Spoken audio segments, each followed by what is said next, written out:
జై శ్రీరామ. తల్లి, రామాయణం ఎవరి స్టోరీ? రామయ్యదా. రామయ్య తండ్రి భార్య ఎవరు? సీతమ్మని పెళ్లి చేసుకోవడానికి రామయ్య ఏం విరిచాడు?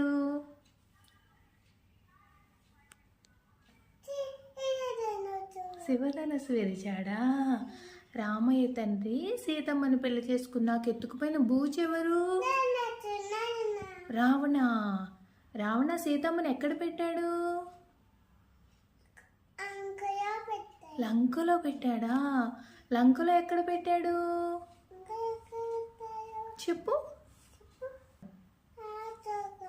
అశోకవనంలో పెట్టాడా? రామయ్య తండ్రి సీతమ్మను వెతకడానికి హెల్ప్ చేసింది ఎవరు? అంజి బాబా. రామరక్షా స్తోత్రం చెప్పు నాన్న. రామాయ రామభద్రాయ రామచంద్రాయ వేదసే రఘునాథాయ నాదాయ సీతాయ